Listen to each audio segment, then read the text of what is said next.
James and Claire had been married for nearly 8 years.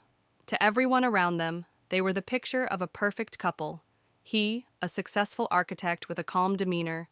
She, a graceful and intelligent woman who taught literature at the local university.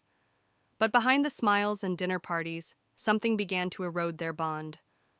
Claire felt neglected. James, absorbed in his projects, often worked late nights and traveled for days at a time. She longed for affection, attention, and eventually, temptation found her in the form of Daniel, a charming colleague who knew exactly how to say all the right things. What began as innocent flirtation evolved into a secret affair, one that lasted for 6 months. Claire thought she was careful. She deleted messages, met Daniel in discreet places, and always came home on time. But James was more perceptive than she realized. One evening, after noticing the same cologne on Claire twice, a scent he didn't wear, he began to quietly investigate. James didn't confront her right away. Instead, he gathered evidence, messages, hotel receipts, a photo or two. When he had everything he needed, he smiled to himself, not because he was glad, but because he now had the upper hand. His revenge was cold and calculated. First, he feigned affection.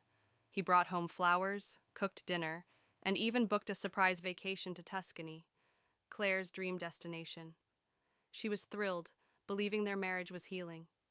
They laughed, made love, and for a few brief weeks, it felt like old times. Then came the twist. On the last night of their trip, James handed Claire a beautifully wrapped box. Inside was a flash drive.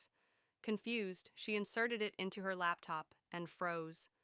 The screen filled with images, messages, voice recordings, proof of everything. Her hands trembled. She looked at James, who sipped his wine calmly. "I just wanted you to see what I've known for months," he said, voice flat.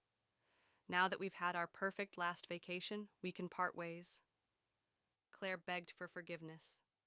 She cried, collapsed to her knees, promised to change. But James had already moved on. He had been quietly transferring assets, preparing divorce papers, and, most painful of all, he had been secretly mentoring a young woman named Elise, whom he had fallen for. Elise, unlike Claire, was honest and loyal. She had no idea what James had been through, but she would soon become the new chapter of his life. The divorce was swift. Claire lost more than just her marriage. Her reputation at the university was damaged when the affair became public, thanks to an anonymous tip. James never gloated. He never raised his voice. His revenge wasn't loud. It was precise, silent, and final. And Claire, once so sure of her secret, learned that betrayal always has a price, and sometimes that price is everything. After the divorce was finalized and Claire's world unraveled, James settled into a new life, one built on honesty and quiet dignity. Elise's presence brought warmth to his days, but even with her, James carried scars from the betrayal. He spent early mornings alone in his study, finishing projects he'd abandoned in his grief and drafting designs that reflected both the luxury and calm he craved. Claire, meanwhile, was forced to confront her mistakes. She left her teaching position and moved to a smaller town where no one knew her past. At first she felt relief, but guilt followed her like a shadow. The memory of that flash drive, the moment James revealed everything, haunted her. She realized how deeply she'd hurt someone she once claimed to love. One spring evening, Claire reached out to Claire's old friend Meredith between sobs. She whispered, "I want to apologize properly." Meredith reluctantly connected her with James's lawyer, who passed on the message. James would agree to meet, if Claire came alone and without demands. Nervous but determined, Claire arrived at the cafe where they agreed. James sat there, calm, typing something on his laptop. He didn't rise. She took a shaky breath. "I'm here to say I'm sorry," Claire began. As she spoke, James listened with polite detachment. When she finished, he closed his laptop. "I don't want your apologies," he said softly. "I want your accountability." He slid a photograph across the table. Elise, smiling, arm in arm with James. Beside it, another flash drive. "I want you to watch and reflect," he added. not so we can redo our past, but so you understand the consequences of deception. Over the next months, Claire watched recordings of herself talking to Daniel, of secret meetings, of the lies she'd spun. Each video was like a shard of glass piercing her pride. But slowly, those shards started to sharpen her awareness.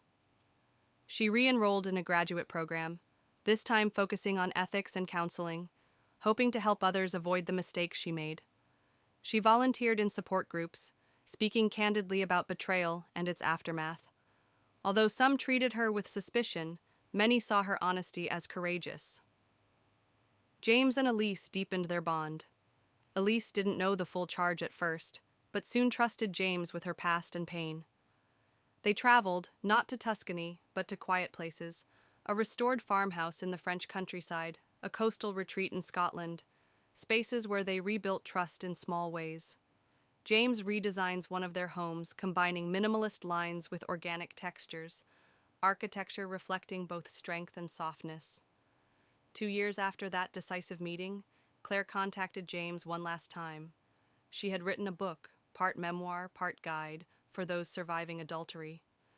The publisher offered her a modest contract. She sent him an unsolicited copy. James received the package on a sunny afternoon. Inside the cover, Claire had written, "Thank you for showing me the weight of my choices. I hope this helps someone choose differently." He sat at his desk with Elise's cup of tea beside him and turned the first page. At least now both had forged new lives. He gently closed the book, breathed, and together with Elise, walked outside into the spring light.